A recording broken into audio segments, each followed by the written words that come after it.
Hello, ladies and gentlemen. It is one of my favorite tournaments of the year, the Grand Swiss.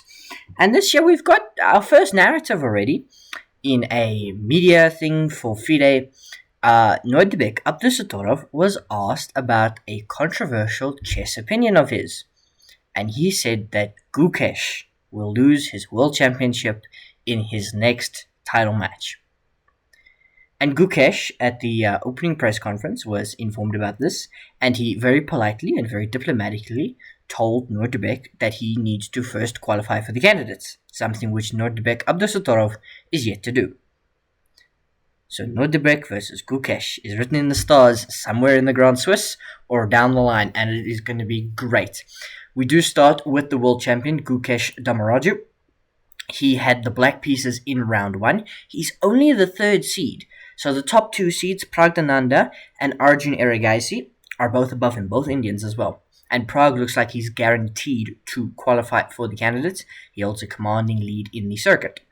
So Gukesh was playing, and he played one of my favorite openings and one of the favorite openings of a lot of players, the Karthikeyan defense. And we had the advanced, and he played this line with bishop to f5, and we got a normal Karthikeyan with knight to f3. It wasn't the tall with h4, and we also, with bishop to f4, that means we didn't get this line that I hate so much with c5. Anyway, e6, bishop to e2, knight to e7, short castles, and now h6, knight bd2, knight d7, b3, and g5.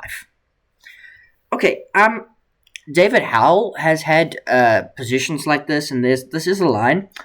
This is only a line you play when you are definitely playing for a win. So Gukesh definitely wants to start the tournament nice and strong. He's playing for a win with the black pieces in round one of the Grand Swiss. a4, bishop to g7, rook e1, short castles. So, the battle lines are drawn. Gukesh has got a lot of space here on the king side.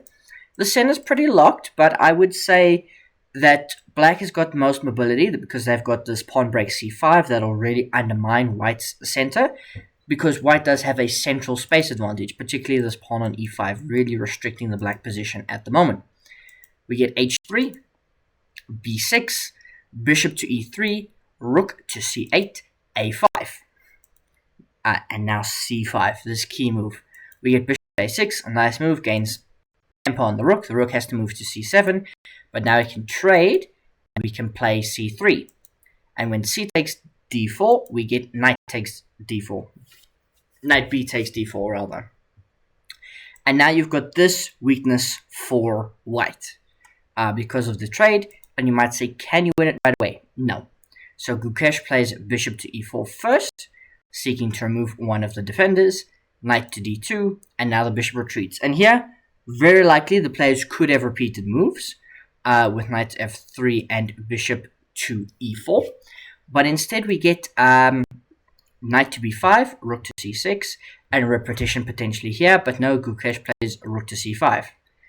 Knight 4 f3. Rook a5 now, looking for a trade. We don't trade. We play a nice move, bishop to d4, queen to c7, queen to e2. Now we get this trade of rooks, but then rook a8. Now pinning the bishop to the rook. The rook struggles to be defended, so it can be moved. A reminder, the queen is defending the bishop, so it's not hanging. Knight to c5 now hits the bishop, so you must move it. Rook to a2, and now the base of the pawn chain is coming apart. This is still under fire, although not hanging as of yet, but you can see it's really dominated. This knight will get in the game. Gukesh is much better. And after knight to f1, bishop to e4 again, knight to g3, knight to g6, knight to h5. Now, knight to h5 is a move you always need to be certain of, because you are, yes, looking to get in there and looking to kind of exploit the dark squares.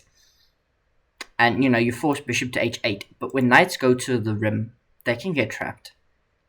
And here we get knight to d2. And it's not a bad idea, but it does hang a pawn, which Gukesh takes, and he's now -2. Rook a1, though, you get the open file, but queen c8. There's nothing for you here. c4, it's not what you were looking for, and we get rook takes d2. Rook sacrifice of sorts. Queen takes d2, and now the fork. But with the fork, it's very awesome here because Gukesh calculates that you don't take the rook right away. What you do is you take the bishop because the queen's forced to take, and now you take this pawn that I said was hanging the whole game. You skewer the queen and the rook. The queen has to move. So we get queen d1. And oh my gosh, look at this move. Gukesh is like, I don't even want the rook. My bishops are more powerful. Just d takes c4. Rook a4. Looking around up the pawn, it just gets defended. And it starts moving down the board and needs to be blockaded. But now simply we get a really nice move here. Bishop to h2 check. First to gain some time. And then after king to g1, we get king to f8. And queen to d3 is the wrong move, simply because of knight to h4. And after f3, we get queen c5 check, king moves over, and now knight f5, and Gukesh wins. Why does he win? Well, as I said earlier, this knight's trapped. It can't return home, and it can't go forwards. This pawn is a problem. This knight can relinquish that square and come in and remove the blockade of this passed pawn. And this passed pawn is also strong and can join. And it's a overwhelmingly dominant position. And Gukesh wins. He played at 96% accuracy. He starts the Grand Swiss off with a win. And he's showing, look, I don't need to be here because I don't need to qualify for the candidates, unlike Nodirbek. But I'm here and I'm going to play well. Excuse me while I take a sip of water because it is very hot in South Africa.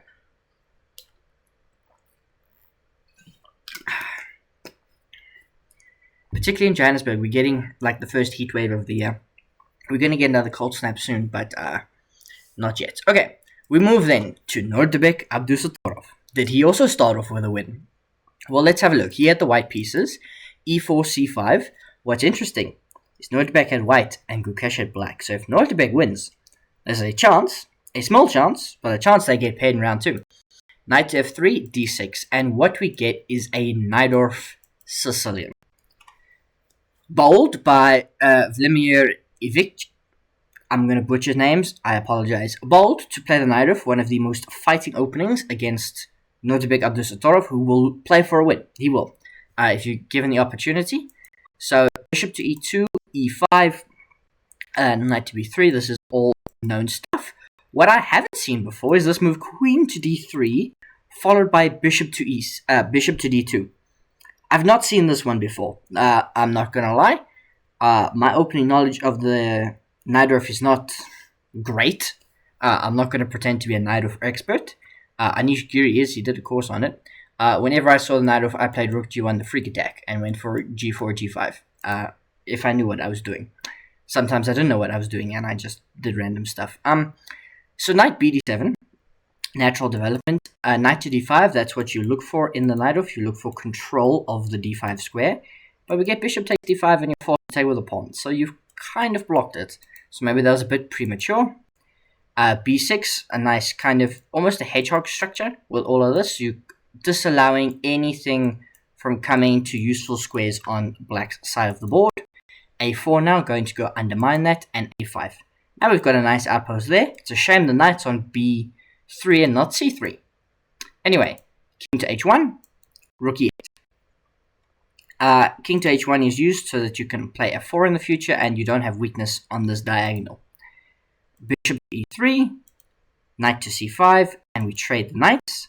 Nice now opening of the b file for black. f4. This is what we prepped with king to h1. Knight to d7, retreating out of the position.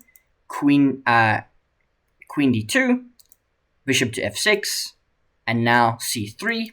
E takes f4, bishop takes f4, and now this nice move, bishop to e5.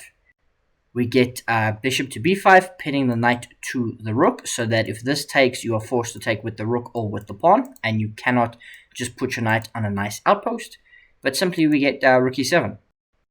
And now bishop to e3, retreating out of the position, queen c7, and bishop to g1. g6 and rook ae1. Whose position do you really favor in this case, right? So I'm stopping the game here because I want you to look at Nodirbek's pieces, right? He's got this queen here, nicely placed relatively on d2. But there's no real squares that you want to go to. Maybe you could argue you want to go to g5. But that doesn't seem to accomplish anything. You have got this bishop that's nicely secured, but it hasn't got any real targets. It's targeting a knight, which can move and come forward. You've got this stupid bishop on g1, whose only purpose seems to be defend h2. It's got no real targets here. You can say it's looking at this pawn, but that pawn is well defended. Black's coordination's a bit off. I mean, you could double the rooks, but that then creates a pin. You want to improve this knight, and you want to improve this rook. This bishop is well placed. Can't easily be removed unless you trade it, but there's no easy ways to do that. So it's really balanced. But I would probably think, like, this and, this, and black's fine. So f5, b4. This is Abdusattorov's big plan, because what he gets is a nice simplification on the queen side, and that solves all these problems that I just mentioned. So we get knight to c5, and now we can play rook c1. And rook c8 is an inaccuracy, and now Nodirbek Abdusattorov is better. He plays a5, queen b8, and queen c4 is a slight inaccuracy because of rook to b7. But now you can just move the bishop out the way. And I've got bad news for you if you are rooting against Nodirbek Abdusattorov. He sacrifices the rook. Because rook takes c1, rook takes c1, that pawn is supported by the stoner bishop on g1, the powerful bishop on c6, and there's nothing you can do to stop it. So we do get rook to b1, which is a final mistake from his opponent, because simply queen f1. Queen f1 loses because you can play rook b6. So you can just be like, oops, my bad, and go back to b6. So it's not forcing enough. Queen to c1. But we don't get that. We get the trade, which is dire. And now white is completely winning. We get queen b3, but the pawn simply promotes. Black goes for counterplay. But what we get is a trade of the queens. And even though you can look threatening... Oh my gosh, I jumped way too far ahead. Even though you can look threatening, with this, bishop to d4, you've got h4 escaping. Rook takes g1.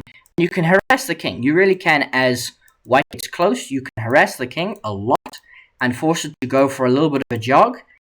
But the final move comes here with queen f2, knight, rook to g4, loses as checkmate is now unavoidable. h5, queen e6, king h8, and the game ends with queen to f7.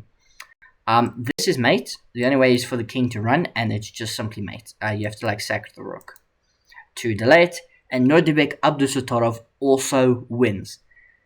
But it was not all wins. There were very few wins, actually. I think about 6 players won. But I need to talk about someone who I neglected in my preview yesterday, and I felt so bad. It was pointed out to me in the comments, and this is a man you cannot overlook. Hans Nieman, 27-33. I was not sure he was playing. He most certainly is playing, and he had a hell of a game.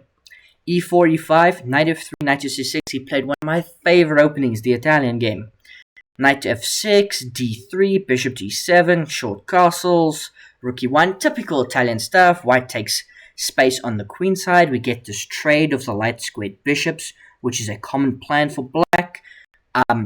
We persist with a5, but then b5. Now this pawn is maybe a liability, particularly after we lock it down with a6.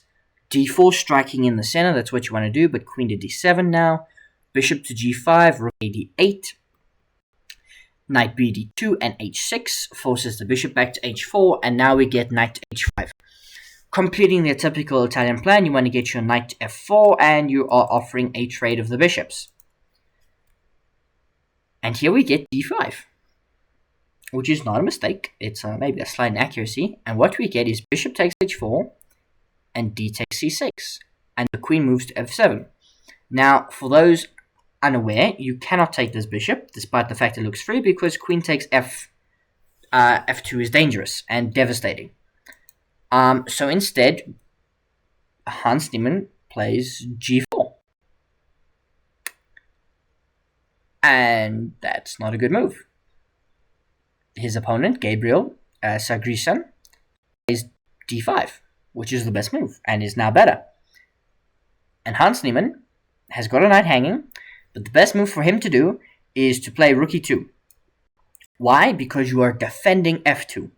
This bishop is staring at it, the queen and the rook are staring at it. You need to add defenders to it, but instead After d5, he saw a hanging knight, and he took it. And now he is completely lost because of the brilliant move that is bishop takes f2. And everything just works for Gabriel Sargsyan because the king takes, and you get d takes e4, which threatens the knight, which is pinned. And if you take with the rook, you get devastated with rook takes d2. And you must take with the queen, else you lose the queen. And now you go here, king g1. This would have been an endgame he would have lost. Devastating. So instead of that, after d takes e4, the best move is king g1, but he plays one of the fine moves. It's queen to c2. It doesn't lose right on the spot. Keeps the game going. We get pawn taking the knight, because the knights were defending each other. Now, so you can't take with the queen just yet. You take with the pawn. Rook to g1 now. Hans is going to cover up as best as he can. And he does well, because we get to this position where he offers a queen trade. Now, I'd like you to count the material. Hans is up a knight for 2 pawns. He's up a piece, but he's 2 pawns down. Now, Black's advantage comes from the fact that this king is weak and on the verge of getting mated, and they will probably gain the material back through the attack. So now I ask you, do you trade queens? The best move in this position, the only winning move, is to play queen to h4 check. Because you continue to hunt the king, the only way to not get mated right away is to play rook to g3. And then you've got rook fd8. And there are just too many threats on the board for white to deal with.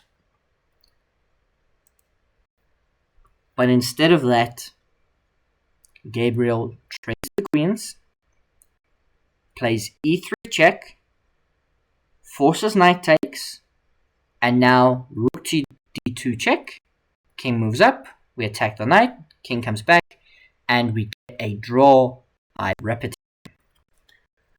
And the ironic thing is, Hans Nieman didn't even have to repeat, because he's up a knight. And actually, white is not a lot better, but 0.8, plus 0.8. Which is probably his best position for some moves. So Hans Nieman survives. It's a level, but he could play this out, but he obviously elects to take the draw. He was worse. He was rocked by bishop takes f2. It was incredible. There is one more game I would like to show you, and then I will talk you through the results. Oh, we scrolled way too far down. That would be Divya Deshmukh. Now, there are 2 ladies playing in the open section. One of them is Divya Deshmukh, whose game we will cover now. The other one, as I scroll to look for her, is Alexandria Goryacheva. She's also playing, as I keep shifting the board. I apologize for that. So there are 2 ladies playing in the open section. I do believe both of them have already qualified for the candidates. So they're playing in the open section, and they're going to try and do their best to try and win. And Divya had a fantastic game. I will kind of fast forward to the point that I saw, because that's kind of the reason I wanted to cover this. It was a normal exchange queen's gambit. We got f3. We had this awesome line with bishop takes b8, and you get g4 the fork, but there's queen h4 check, and king to d2, and knight to g3. What she does is she sacks the rook, gets the knight out, and we get bishop to g2, which is a slight inaccuracy. Queen e2 was the best move. But short castles, she gets the knight back, and we got this position. And I saw around here is kind of where I tune into the broadcast, because you can see they've not spent much time at all. The open section is 100 minutes to start. So Divya spent about 9. Her opponent spent like nothing. Absolutely incredible position. Absolutely incredible. Rook fe8 was played, which is a slight inaccuracy. And now Divya's, she's better. She's about almost +1. The way for her to be better, though, is she needs to secure everything. So the best move probably is f4. You kind of lock out this bishop. You do create this hole, but there's nothing that can really use it except the rooks. And you can protect this at all costs. You can also offer a queen trade. You can bring your knight back, and it can get some nice, strong outposts. So she needs to play f4. The alternative by the engine is to play bishop to f1, presumably to reroute to d3. Presumably.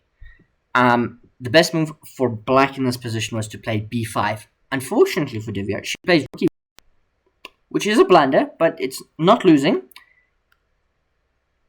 And we get bd8. Now, she's winning again. If she plays f4, f4 is now the clear best move. She plays rook e2, which is inaccuracy, and she's not quite winning anymore. We get c5, which is black's main source of counterplay. We get queen e1, queen h6, and king to c2. The king is evacuating to the queen side. Bishop f8, which looks passive, but now both rooks are open, and the bishop still maintains probably its best diagonal. Queen d2, queen c6. This game is on a knife's edge. King b1, the king's now safe-ish. b5, the king is not safe. The king is absolutely not safe. Because while you've got e4, and we get this trade and this interesting in-between move with d5 and queen a6, and now rook takes e4, b4 is coming. And you're forced to go back to d1 with the knight, and c4 is coming. And the game is still balanced, but it's hanging on a knife's edge. Queen e2 solves everything for now. Queen a4, slight inaccuracy, maybe Divya is better. How awesome would it be if she could win some games? Knight to h to f2, c3. And now here she goes wrong. She plays queen to c2. Game is now 0-0-0. It's considered a mistake. Queen drops back. Knight to e3. So the game's a draw. But we're going to keep playing. The knights kind of get attacked. So now we've got to drop the knight on the f file back to d1. Knight fd1. Rook c8. And I would be very nervous playing this position with white, not going to lie. We get bishop to f1. Queen b6. And now the winning move is knight to c4, which she finds, so she's better again. Queen to f6. And here the path to continued victory is to play bishop to d3. And you just managed to hold everything together, and this position, as you can see, is nearly +2. It's plus 1.9. Unfortunately, she plays knight de3. And after rook cd8, she plays bishop to d3, and we get h5. But bishop to f1. So I think, I'm not quite certain what she's doing here. She goes slightly astray, and queen e2. Now, she's lost all her advantage now. Rook f8 gives a little bit of it back. Again, I can't explain this position. I don't understand what the purpose of rook f8 is. I thought the rook was fine here. I suppose it's not allowing this trade and allowing the knight to move. Because allowing the knight to move, now you've got this trade and the king's not close enough. But we get queen to c2, the rook slides back. Queen e2, and now queen g5. Keeps eyes on the knight. Queen g2 offering a queen trade is a mistake. Queen drops back. Queen e2. Are we getting a queen trade? No, king to f8. Divya is winning once again. But she's only winning for one move. And this move, and I was like, there's no way a human being plays it. I'll give you a second, or you can give yourself a second by pausing the video. The winning move for white in this position is so absurd. It violates everything I know about chess. It's b takes c3.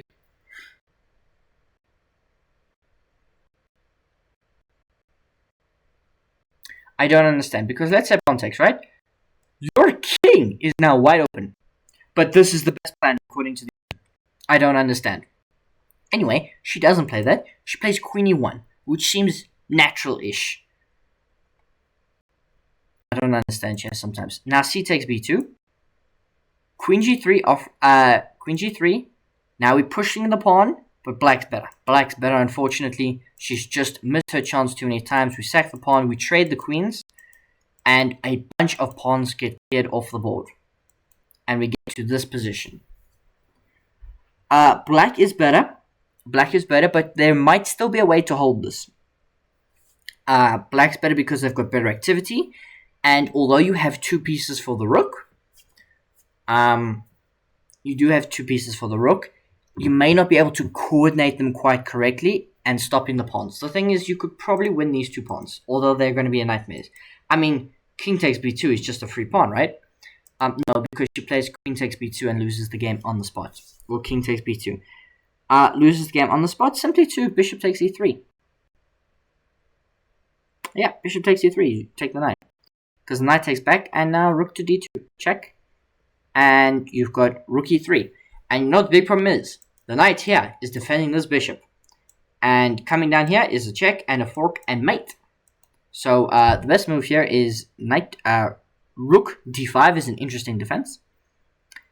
But simply we've got rook f2. And black wins. Divya has to resign. Why? Because the knight's still hanging. There's no way to defend it. And if you try to defend the knight, let's say you play something like rook d3, right? Simply I've got rook takes f3. Oh, I thought this was fine. So takes, rook takes e3, and here. This is a draw. No, what's the best move? Rook f2, rook d3. Oh, the best move is to just take here, and you're pinned. And this is pinned, and everything is pinned. Yeah, knight d1. And then we take here. And that's pinned, and you will just come down, and you will win everything. So, a rough defeat for Divya Deshmukh. I'll reset the board, so we don't have to look at it too much longer. In terms of other notable results from the open section, obviously Gukesh won. Alireza Firouzja also did win. There was a win for Nodirbek Abdusattorov, a win for Anish Giri, despite me being a little bit critical of him on the preview. He is a very good player, and he can do well in this. David Anton beat Vladimir Versayev in probably what I think was one of the upsets of the day. Vidit Gujarathi also won. The defending Grand Swiss champion is back, and he wins his first game. Anton Demchenko beat Pentala Harikrishna. Parham Maksudlu also got a win against a lower-rated opponent. Sam Shankland defeated Dennis Wagner. Aydin... Okay, I can't pronounce his name, but Aydin Suleymanli versus Murali Karthikeyan. I'm so sorry. This game is interesting because I'm going to fast forward to the end, right? So white wins. Look at the time. Black had 24 minutes left. White had an hour and 30. Dude spent 10 minutes to be the GM. It took 40 moves, by the way. This was move 40. So they're about to get more time once they each completed the moves. Boris Gelfand also got a win. There was a win for Ivan Szymanski versus Alexander Idenchich. And there was a win for Iridogumus, from Turkey against Alexandra Goryachika. So both ladies unfortunately suffering defeats. Maxim Runstein defeated Abmilik Abisolayov. And then, of course, there was a win for Frederick Svane. There was a win for Prunaniak Amduya against Divya Deshmukh. And Salem Saleh also won against a Nigerian player who's not even a title player, which is interesting. I mean, they're like 2200 FIDE, but they're not a title player. I don't know how they got here. If someone wants to let me know in the comments, it'd be great. Don't know how that happened. Anyway, so that's kind of the open section day 1. Spoiler alert, for day 2, Gukesh and Nodirbek did not get paired. I think Gukesh is playing Salem Saleh. Actually, why am I guessing? I can check for you. Round 2 pairings. Round 2, in 13 hours. The pairings are out for round 2. Oh, no boards yet. Okay. I can check on chess.com. I was in the Grand Swiss. I was looking at the freestyle thing earlier, so let me get out of that. Candidate spots up for grabs. I've given you all the results, so if you are hanging about, I really do appreciate it. Just looking at the games then for tomorrow, round 2. So Gukesh is not playing Salem Saleh. He's playing Yagiz Khan Iridogumus from Turkey. Alireza Firouzja is on board 2 with black against Maxim Runstein. Frederick Svane is playing Nodirbek Abdusattorov, and Anish Giri is playing Salem Saleh. Vedit Gujarathi is playing Amnudu Paranik. Pahar Maksuli's got David Anton. Demchekov is playing Sam Shankland. Aydin, who spent only 10 minutes, is playing Boris Gelfand. And then we get into all the guys with half a point. So there were, 16 players who won out of 58 boards. So there were 16 decisive results. 58 boards. If there's a player that you know is playing, and I didn't mention them, they drew their game. So I will continue to keep you updated as best as I can in what's relevant to the top of the standings. So the players winning today are important, and of course it's a Swiss, so the top players will all play each other every week. So if we kind of focus on the top 5 to 10 boards, good stuff will be coming there. So thank you so much. I hope you enjoyed the video. Sorry that it looks kind of wacky right at the end. I'll just close the window capture. Thank you so much. I hope you enjoyed the video. See you next time.